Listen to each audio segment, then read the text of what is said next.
So welcome everyone. Thank you so much for joining today. I'm Alicia from Women in Data, and I'm very happy to be having this partnership tonight with ERNI and having this panel on ERNI's Women in Tech. Just like a little information in the beginning, we are recording the session. So if you're uncomfortable with that, then please turn off your camera. And later on, if we do some networking, obviously we will turn off the recording.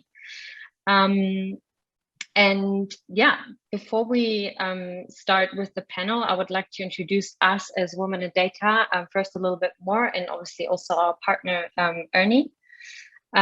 So we are Women in Data, a nonprofit organization, and our mission is to increase diversity in data careers. And we do this through awareness, education, and advancement, and are focusing also on women in tech, but especially us, we are working mostly with women who are working in data jobs. We are a global community, and there is over 40 chapters currently in the world, and we have over 20,000 community members. The Barcelona chapter has been found in the beginning of 2021 or end of 2020. And basically what we do is do monthly networking events, getting women together, and we also have done panel discussions in the past or workshops, and even last year we also did like a local mentorship program. And introducing ERNI as our partner for everyone who doesn't know ERNI. It's a software engineering firm which was originally founded in Switzerland in 1994.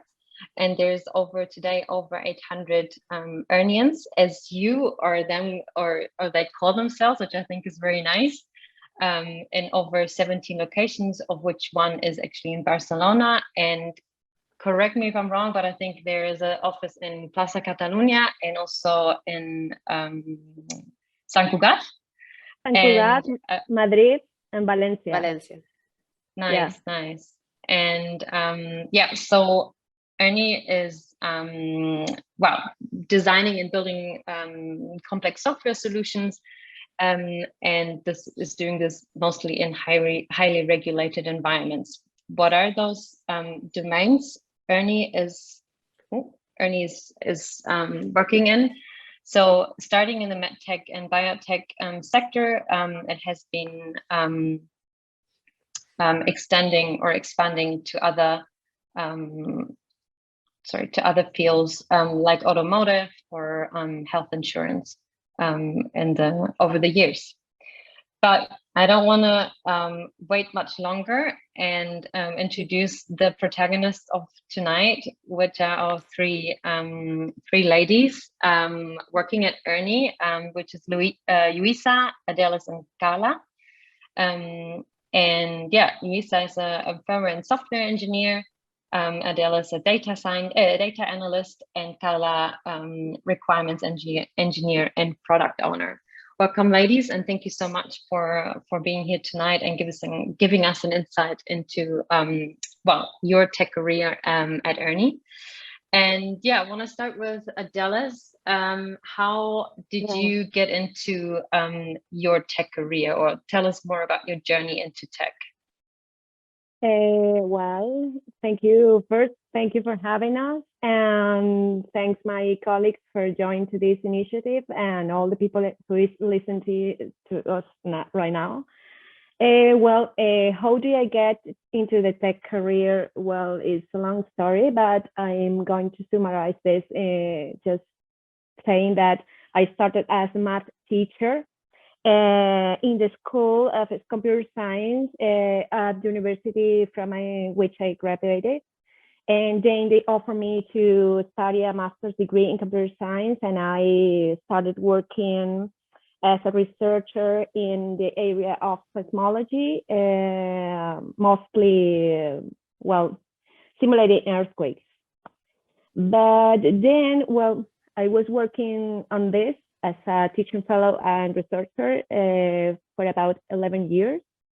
But then I found myself like with no opportunity to grow professionally and personally there. And I was forced like to emigrate to try to search or seek for opportunities to grow professionally and personally. And back then, well, it was then when I decided to make a change, a career change towards the tech industry and specifically the data industry, because I really like it when I was in college. So I emigrated like in 2020 from Venezuela to Catalonia, just to be precise, 2 weeks before the pandemic lockdown. So it was really hard for me. It was really hard for me to figure out how to, well, get a job and realize that I was away from my dearest friends and family. And I started to, well, after long talks with my dearest friends and family, I decided to take the pandemic lockdown as an opportunity to invest myself in learning things that make me go into this goal that was mostly join the industry tech. So after a year and a half, more or less, September last year, after a long journey and a lot of interviews, applications, and this kind of stuff, ERNI got me, and I got ERNI. So I'm with them since September last year and working the past 4 months as a data analyst for one of our clients, Hewlett & Packard, here in Catalonia. And that's pretty much my short story about this. Nice, thank you so much. Nice. And what about you, Luisa? Well, I started in the tech world when I was very, very young. Well, in fact, I have to say that I've always belonged to tech world because of my parents. The both of them have always worked in IT. So for me, it was very common that when all the family sat down to dinner or to get lunch or something like that, I always heard my parents talk about the day that they had gone. So it was very strange for me listening to them talking about with the strange words, you know. For me, it was something like a diary encrypted. So I wanted desperately to know what they were talking about because I didn't understand anything. So this was the main reason why I wanted to study computer science. Well, after finishing my technical degree, I studied a technical degree in computer science. After that, I wanted to know much more about how microprocessors work. And that pushed me to study electronics engineer. So this combination of two technical studies allowed me to participate in a wide variety of projects that I'm very happy to be participating in a very different kind of projects.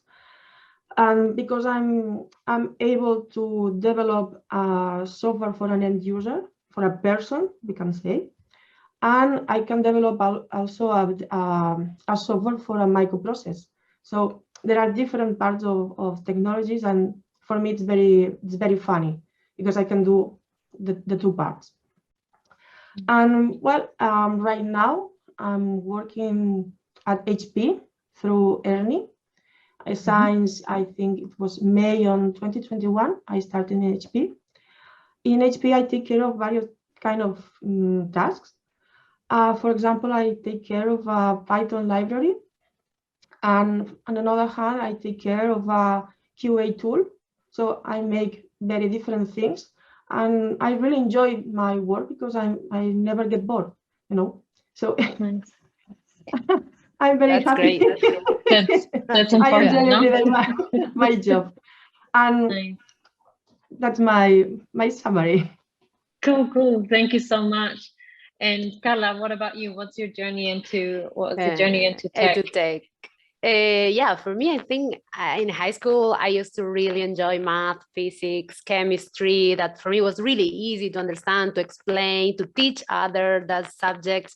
It was just effortless and fun. And so I decided to participate in one of last year of high school in this career fair. So I met this career, biomedical engineer, and that moment was really wow, spectacular. So in my head, I thought, okay, I can be the next woman version of Iron Man, you know, creating a robotic arm, yeah, so or a leg prosthesis. So for me, it was kind of this was the decision I took in that moment to go in the. I studied in Argentina biomedical engineer, and then I moved to Italy because I decided to be a specialist in bioinformatics. So since then, I think I've been working in laboratories, diagnostic, in medtech world or domain, in Italy and also in Germany. I was living in Germany, in Frankfurt, for 5 years. Yes, I was working for Abbott, Thermo Fisher Scientific, creating and implementing LIMS, laboratory information systems, and designing solutions for laboratories. So I was working in the future laboratories of the future, you know, with the HoloLens, virtual reality, and all this, yes, kind of solution approach that we could innovate in laboratories. And I recently joined ERNI like a couple of months ago. And yes, I'm a product owner, requirement engineer. That is something I really enjoy, to create products or create values for our customers, yes, and being on the trend now all the time. So it's something I enjoy. Nice, very nice to hear. It's also for me very cool to hear that my background being also in data, to hear about the different tech areas that we have represented today. I think that's very cool and gives us a good perspective of what's out there and what are the possibilities. I like that a lot. So Carla, do you have like any challenges or that you maybe have experienced in your path, in your career path in tech, or that you faced in the past, but also maybe still today? Still facing. Yes, still facing, I think, some of these challenges. I think one is like the decision making under uncertainty. So like how you design a strategy where everyone sees the chaos, no? So I think in the tech world, for me, it's really challenging. I think for most of us is the same, no? How we will design or take the group or take the team or take the path, no? And in that solution. And another challenge is for me that is kind of spending long time in one place, because I normally change. So to get the general learning or get develop more your skills, I think you have to spend long time in one place, no, and to learn. But I was always eager to change and have new challenges. So for me, it's also, I can say it's a challenge to stay really long time in one thing. And I don't know, you girls, what do you think about it? Well, I mean, for me, challenging almost everything that happened to me the past 2 years. Because I mean, emigrating from my country, trying to find a job when I was spending most of almost 11 years of my life working in an academic environment. I mean, to jump into the industry tech environment is like pretty hard and very different. Also, I'm in a client that most of the people just in the San Cugat side of HP talks in Catalan. So jumping into the multi-language environment is like crazy. I have meetings with people from Bangalore, then people from Corvallis in the US, and then people talking to me in Catalan in the site. So it's pretty challenging that too. I had to learn a new language, which I'm really proud to say that because I love Catalan, but it's pretty amazing to do that. And also learning a lot of the skills, soft skills, mostly communication, regarding to communication, because the communication in academic environment could be pretty much different to the communication in a industrial or consulting firm environment. I mean, it's totally different from me. So I was like passing from one thing to another in a little short time, and it's pretty much challenging this. So I don't know, Luisa, what about you? My biggest challenge is it's more personal, I think, because my biggest challenge is to share my life, my daily day with my friends, because no one of my friends is tech, let's say. Okay, so when I was young and I want to party with my friends, and it was very difficult to share with some guy, this night, and they ask you, oh, what are you doing? And you say, well, yes, I'm studying informatics and I work in that. And it's very difficult because you saw you're pretty much scaring them. You're scaring them. Yeah, they totally. get scared of, like, oh, what? You always ate the Cheetos, maybe, and yeah. This guy sees you like a weirdo. I mean, it's like pretty hard. It's very unusual, no? And for example, explaining your friends, say, hey, today in my job I made that and it worked and it failed. My friends look at me and you are talking them to like in I Chinese, understand. And they really don't understand anything, but I love them. yeah, of course. I got you. Yeah. But maybe I think my biggest challenge is my personal life and share it.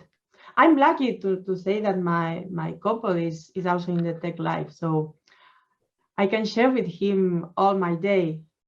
But it's been difficult all the way. I must say that it's been difficult. That's very interesting. Yeah, I've never, well, because I also transitioned into the career a little bit later. Like I've never experienced it, but it's very interesting that you say that. I can imagine you got a lot of faces like, oh my God, okay, that's very unusual. No one of my friends studied an engineering. All of them, for example, one is administrative or something like that. So it's very difficult also for them to understand me. And are there any skills that you have learned along, like that you haven't learned at university, but you have actually learned along the way, like in the job, like any technical skill where you think, oh my God, no, this is something I only learned on the job. This you cannot learn through education. Yusa? I think moving quickly, because when you are changing very quickly between projects, you have to change your point of view so quickly. Also, you have to change the language, the programming language. And for example, you have to change the end user is different. The working flow in the team is different. The project manager is different. So you have to adapt very quickly to every project. And I think that is the skill that I have to learn also very quickly, because you are changing all the companies and the team also is different. So you are always changing all around your world is changing every time. And also I think you have to learn to be very patient, because often the end user doesn't know which are the requirements. They think that they know what they want, but they don't know how. You know, Carla. Yeah, I know. We all But- know that. Exactly. They don't know how to explain them. So you have to be so patient to extract all the information and structure that information in something that have sense for your brain, you know. Maybe Yeah. it's our passions and move quickly. Yeah, For me. great. What about the others? Have you got any? I think that- for me was more the design solutions, because you can have idea how to modeling, how are the system connected, you can modeling in paper, you know, but when you design really good solution, it's because you have learned on the field, no, on making that, so that in the university you cannot do it. No, you cannot create a really model or really simulations as you will like. But anyway, it's like the hand-on practice. I think during work is like really intensive university studying. So and yes, I think I share with Luisa that you have to change quickly between projects and adapt. So this is something of soft skills and communicate, you know, efficiently with the teams, with different, for me, stakeholders. So different profiles, different interests. So yeah, it's kind of how you influence in the decisions, because sometimes you have to be more or less like apply your emotional intelligence there and get the customer in the path you want, you know, for that is easier for the team, for the company. And I think this is something I learned on the work. Yeah, I agree with Nice. Carla that we are always trying to convince someone that the right choice is what you are proposing. So it's kind of hard to try to communicate this. And when I don't know, I guess Luisa, yes, but I don't know about Carla, but I work among a lot of men, you know? So try to get them into this is like really hard for us. It's not like we have to prove ourselves so hard, but I mean, they are always like doubting about things, asking, and trying to see the things in a different way. So it's really kind of hard. So I must say that my skills are among the communication in the business environment, because I come from an academic environment. And on the other hand, what Luisa says, I mean, we have to move fast, learn tools really quickly, and give solutions with those tools. So more or less is like this. And now that we have already talked a little bit about, you know, what your challenges are, like what is your day-to-day actually looking like in your jobs? Like what is it that you do? Like you mentioned that you use different languages. Obviously you work with different clients depending on where you're at. So can you maybe give us a little bit more of an insight of what is it that you do every day?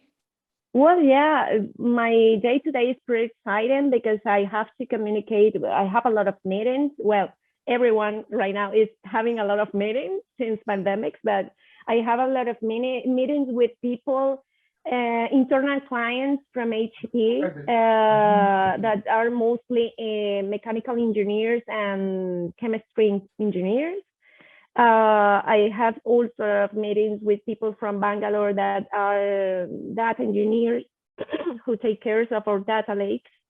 I am also in charge of a lot of things because my team works with kind of projects, about 6 different projects, printing pieces in plastic, 3D plastic. So it's like we have to report the quality of these pieces before to get the right ones to send it to or deliver them to the HP site, Zona Franca in Barcelona, to massive production.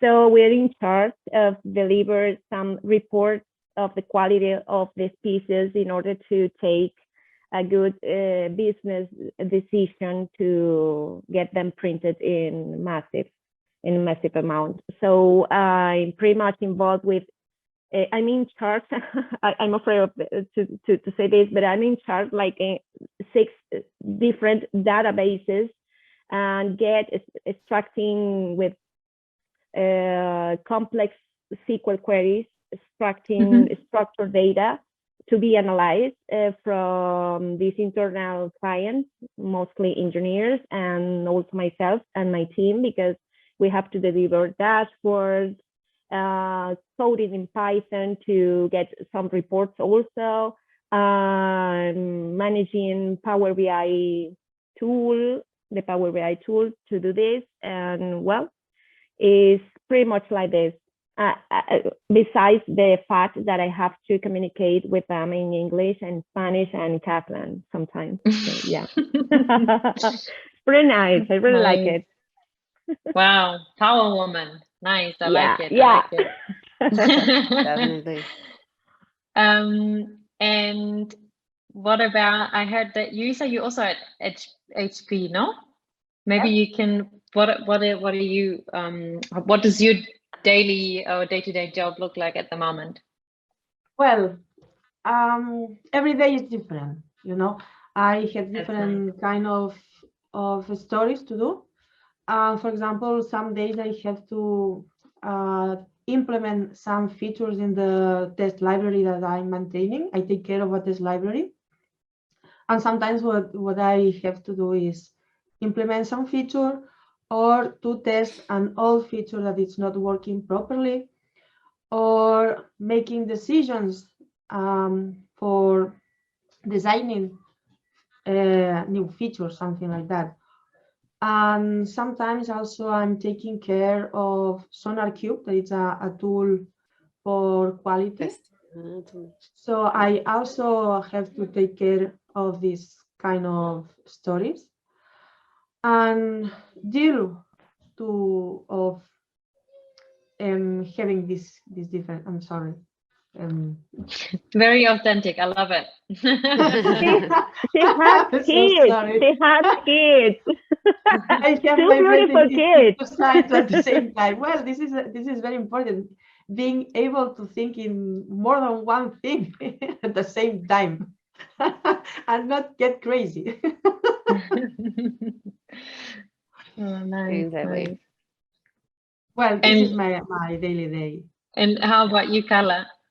So for me, it's like I share with Adelis that we have a lot of meeting right now with different stakeholders. That for me is interesting because I could talk with DevOps developers, and then I change and take with SA lead development, analyst or QAs expert, or any instrument hardware expert. So I normally change maybe my audience, so I have to adapt my communication there as a product owner. So I take care of the backlog in Jira for the requirement. I make the prioritizations for items to develop for the team.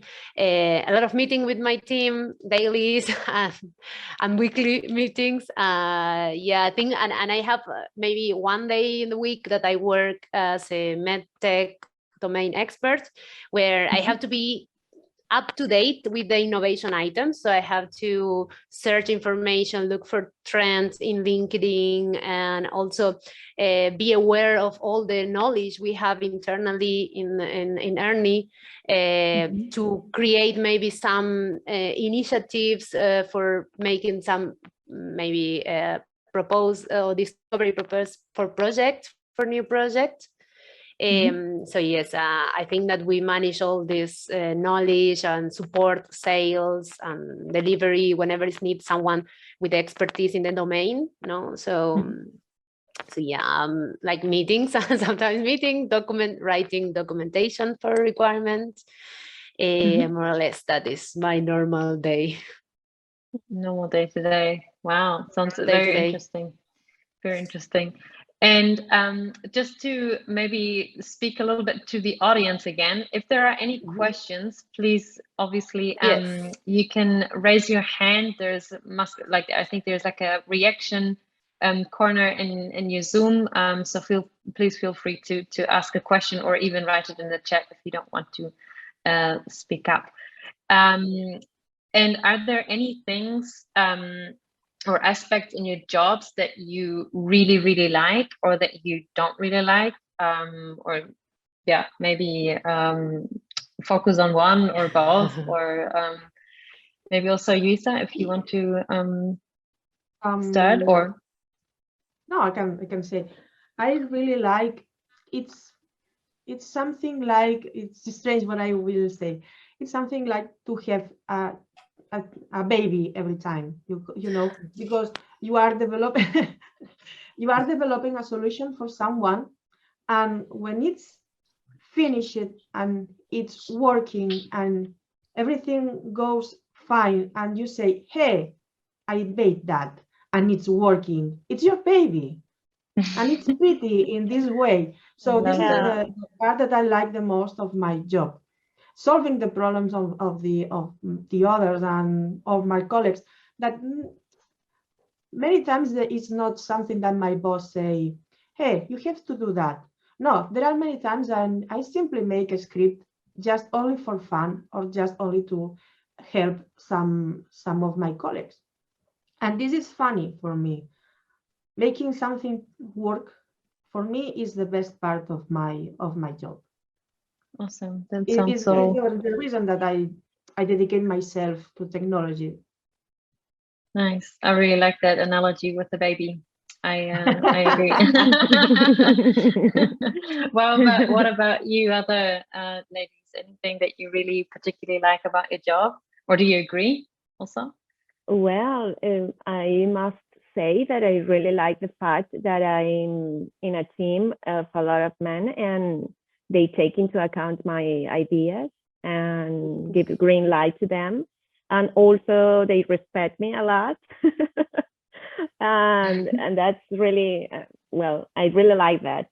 And also that I'm a person that always really into the fact that I want to learn a lot, always, about everything, mostly.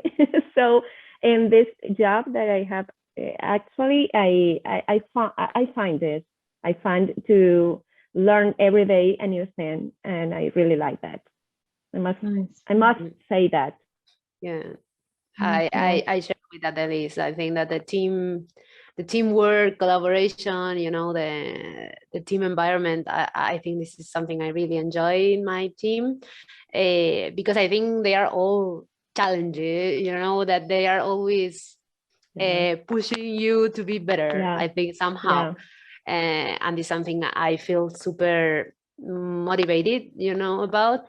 But something that I don't really like, I think, about my job is to the internal, maybe politic discussions and being a diplomatic, saying something in a diplomatic way, you know. I'm more direct, straightforward in the communication, but sometimes you have to be really careful to whom you talk, how you talk, or how you communicate via email and something. And taking care of this thing, I don't really enjoy sometimes when the people get super upset for something or pushing, you know.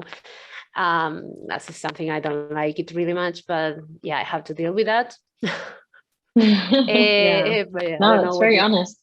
Yeah, no, I don't think I am super diplomatic. Yes, I don't. So diplomacy is not my thing. So being a diplomatic, so I don't know. Those are a good challenge, no? So yeah, and also I guess there's always my boss always says to me that there's always I think 20% of fun and 80% of you just got to do it, you know. And so I think so touching a little bit also on the topic of women in the field, I think all three of you have mentioned that, well, it's a male-dominated field. Wow, getting different faces when you say that you work in technology, or you appreciate that your team is respecting you. What are your experiences working in a male-dominated field like this, as being a woman? Like, how many women do you have daily around you? Are you the only one in the team, or like, how's this? How's this for you, Carla? Maybe if you want to, or others. Whoever wants to. No, go ahead, Carla. Go ahead. I think for me, I'm normally the only woman, but I think this in ERNI, it's the first time I have another female colleague that maybe is here, Ares. Hi. And I think that the overall, I feel like for the past year and right now, same, it was a positive things to work with men, I will say, because for me, I don't know for you girls, but for me, my most important mentor or leaders were men. So they were like kind of my role model, and my mentors always support me and always push me to give the best. Sometimes I was treated like a high performance athlete, that they were like pushing me so hard, and I feel really grateful for that, because I am now how I am, and also in my career because of that. So I never feel like less or something like that, or I always get more attention maybe for all my team, because they never expect my moves. They never expect my decisions, my actions. So I could get really the attention easily because of any decision I took, or any action, and for me overall it was great. So, and now with working with colleagues like other female colleagues, I feel really collaboration and everything, and I feel more also kind of relaxed and safe to share more my fears, more my challenges, and everything. So I'm grateful for that, for both working in the male domain field and also trying to expand, for other women, the tech careers, and get them involved and like this work. So do you I like that you said that your leaders or your mentors have always been male. Like, would you prefer, or do you think it would be something different to have a female lead or someone to look up to? Yes, it will be super different. I think I will really love to have, like someone that really get admiration, or get like my admiration, or get my attention, because it was not, I changed I was before a technical team lead, so also my mentor in that field were male, and I decided to change in the product manager, because we have our product manager in Thermo Fisher, Katie Evans, that it's really famous in the product world. She was my inspiration sometimes, so but I never could work with her with her, so I was just not in the same team, that I would like to have maybe that in my team. It's interesting. What about you others? Are you Adelis, Yuisa? Yeah, well, how's your experience in that? I can share with Carla the fact that all my mentors were men too, but was kind of weird, because in my country we are so far away from the progress we're making right now in Europe about this. So it was like I had tutors and teachers that were supporting me back then, but then in the job field, it was like they were always asking me for more than one man can do. I have to do like 6 times the work of a man to be taken into account. So it was pretty hard. And right now in HP, I'm like the only woman working as data analyst in this team, and there is like 7 guys there and me. And there is one girl that is doing reports and something, but she doesn't work with me. And it's pretty kind of cool that I made something in these past 4 months, and my manager was like, I want to train some other girl that is join us, but in another department, so you can teach her what you did. So I mean, this is so hard for me. What was so hard to accomplish for me back in Venezuela, because this was a place full of men, and they all taking the lead on this.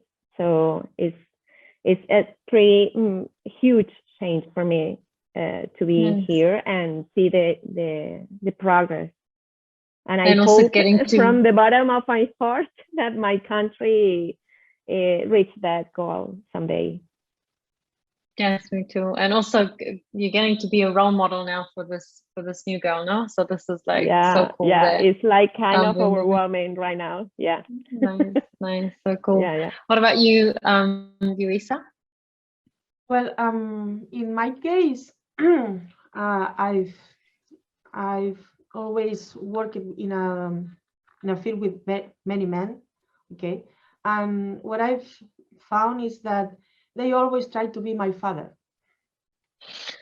I don't understand why, because I have my own father, okay? And sometimes, yeah. I'm so that's sorry. True, that's true. Yes, it's something that's happening because, for example, in my first job, I remember a guy that it was younger than me, and he came and told me, you know that explain you how to change your background in the computer. And I saw him and no, it's not necessary. Why I need that you teach me how to change this? Oh, maybe you don't know, maybe. Why you think I don't know how to do that? Just because I'm a girl? No, I can do that. Or maybe, for example, we can do that. Yeah, we can do everything. The first time that when I was working in the university, the first time that I was in the laboratory with I think it's called welder tool, you know, it's called welder. You know, the tool that you have to use to solve some resistance to the, you know. No. It's really specific from your area, Isa. I don't know. What is that? Well, every guy that enters in the laboratory is always asking me, but you know how it works? And oh my gosh. Yes, I know how it works. or for example, mansplaining mansplaining you all the time. Exactly. And another one, it was the last one guy asked me, he came to me and said, hey, you know, all the microprocessors have a little legs that are called pins. And I get astonished and I said, yeah, I know they have pins. And I don't know, all the men that I know around me, the first moment that they know me, try to be my father in this way. You know, after some days, months, you've been a colleague and they treat you like another one. But the first time, they always try to teach me something, and I don't understand why they have this need. Yeah, but I really enjoy working with men. It's not bad. It's very similar to what Adela said. No, you always feel like you have to prove yourself more than everyone else around you. So yeah, it's very much aligned. But I may add that I'm really happy to see some of dearest friends who are men that are really learning from this and try to behave different or see us different, because it's important. I mean, I am so happy to see men around me that are doing this change of mine, and it's really good to see that. And I think there are men in this room just listen to us just because of that, and that's really great. I Awesome, always yes. think I keep my student mind. So I am really happy that people want to explain me 10 times. It's not because I ask, it's because it's their need, you know, they really want to explain me. And I say, okay, Yeah. please, sometimes I say, okay, I know that, don't waste your time. If you are like on hurry, we can move to another topic, like that. But if they really want, you know, to say something, maybe I could get something interesting out of this or not, but at least I can leave them, you know, to explain me and to feel better, maybe some after that or something. But yeah, normally I keep my student mind, you know, all the time, like being like, even if I hear this before, I heard that before, I never hear from that person, you know, from that in this moment. Maybe I can get something new, you know, so because it's a different person that is explaining it. So I think you have to keep always your mind in this learning mode, you know, and even though you can have like being an expert on that topic or not, but yes, it's something I learned sometimes Nice on to the hear way. that. Great, thank you. Yeah, thanks for sharing that. So asking again to the audience, if there are any questions, we would be finalizing here. We are way over. Okay, we are having here a question. I'm gonna just read it. I'm trying to learn data analytics by myself for med field. I'm really afraid because it seems like men knows everything about informatics. Do you have any tips or software you can recommend I should start with? So data analytics in the med field. You are expert in med field, and I'm expert, some kind of expert in data analysis. That I must say that for me it was like at the beginning was like everything was really beautiful because I joined some courses and MOOCs platforms and everything was okay, but the real world is different.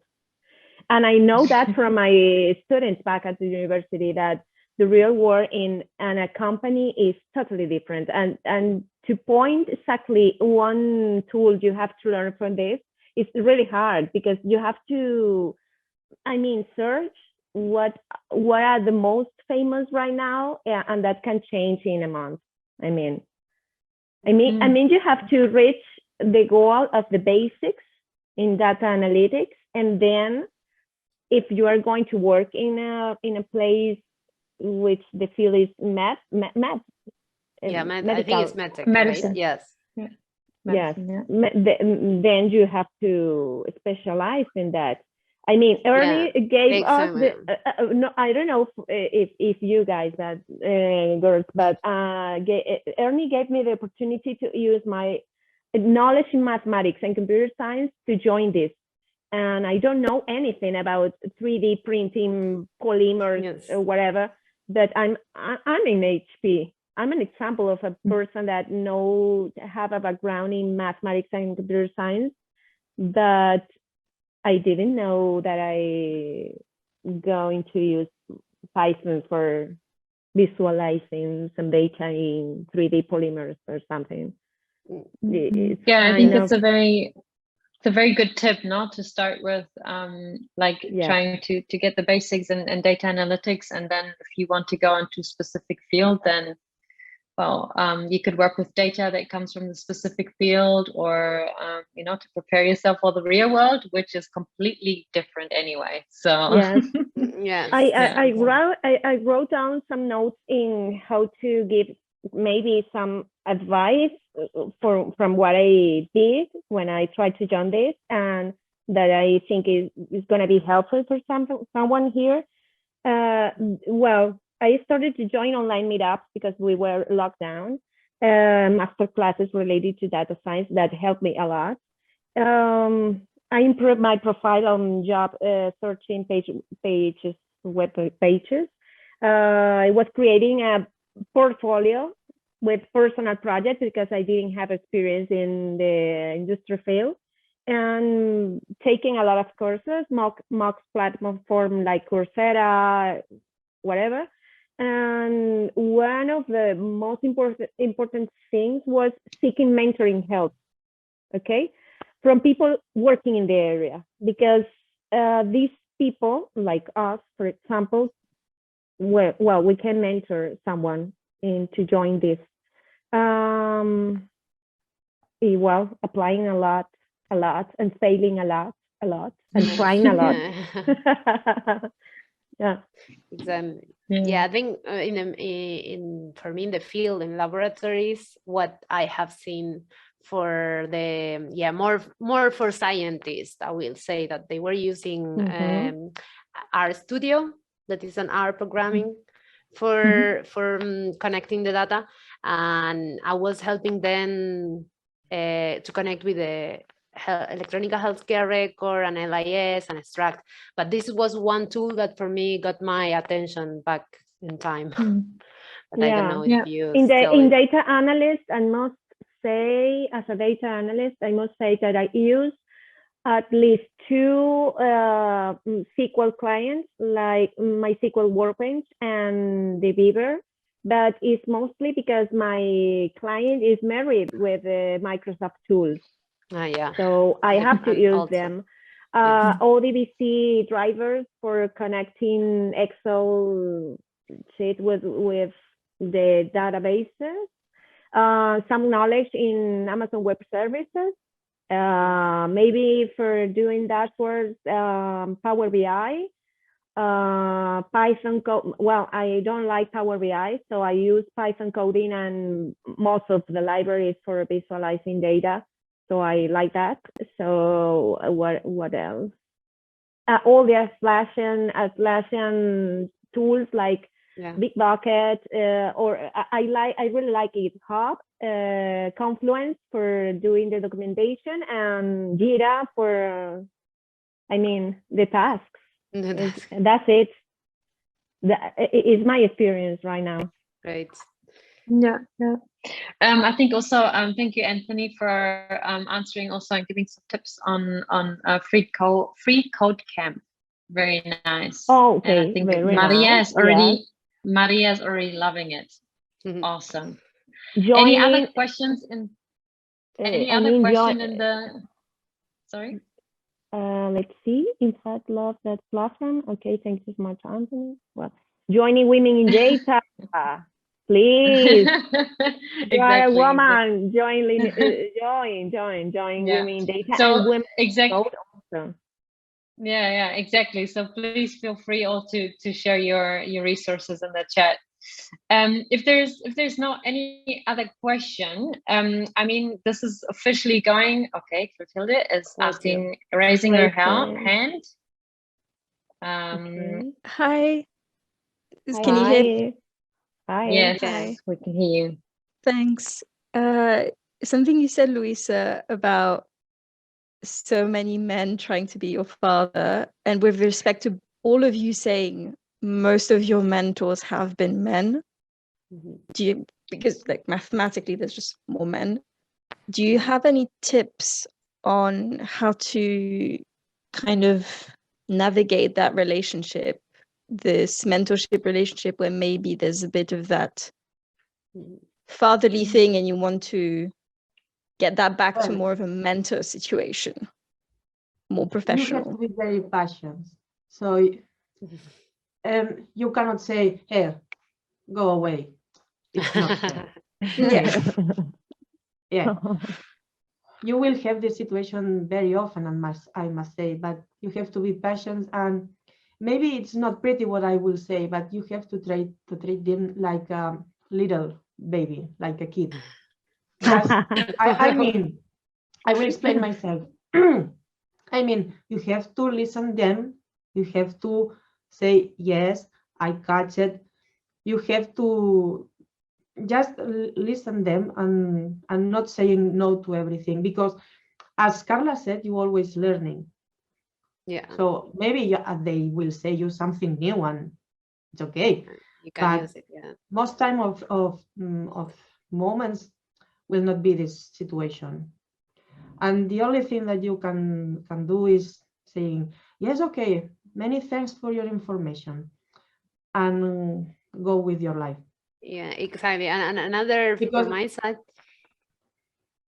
Sorry. Go, Carla. No, sorry, I thought you were finished. No, for my side, it's like you always can listen, but at the end, you are the one taking the decision of any project or any, you know, you are the one taking the action. So, and taking the responsibility of the result of the outcome. So wherever you're also in, not, I will not say intuition, but what you think, trust also on that. So, because maybe sometimes I forgot sometimes that I thought this is the true, you know, the final true, but I forgot all my knowledge, you know, that sometimes you can put both visions together, but at the end, maybe your not gut feeling, but your knowledge, your experience say something different, you know, what you can understand of the situation, of the context, it's different, you know, because you are a male, you have another, you know, power also in understanding details and everything, so the whole context, so you can take another decision anyway. So I'm trust on that, trust that this is just a guideline, this is an advice from your mentor, and but they have not built the same experience on you that you are building, you know, in the step that you are doing. I pretty much agree with nice. Carla. I pretty much agree with Carla, but also I want to add that we have, I think we should do this to respect the opinion of the mentor, but never give up on your own opinion. Just to be clear on that, just say what you feel, what you think, and put this in the contest and let him know that you think that you have an opinion and that must be respected too. It's my humble advice. Yes, I love Thank you. I love all that. Yeah. Thank you Because very we're not much. fighting. It makes no sense to fight. It makes sense to agree and to put things in context and work together to make something work.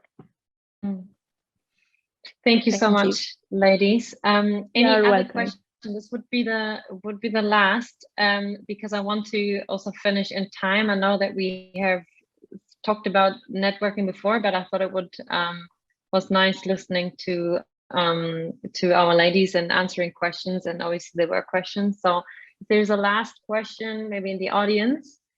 If not, I would like to say thank you again for everyone participating, and especially also obviously our protagonists, Adela, Scala, and Yuisa. Thank you so much for sharing your experience with us.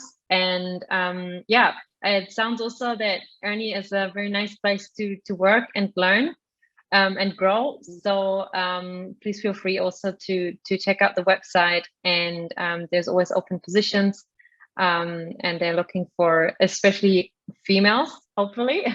Yes, And we need. yes, so yeah, please please do so. And if you want to learn more about women in data and yeah, maybe find a mentor, then you can also check us out on womenindata.org. And you can get more information about that.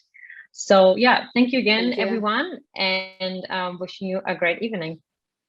Thank you for having us. Bye. And thank you, everyone. See you. See you. Yes. Bye. Thank you. Bye-bye.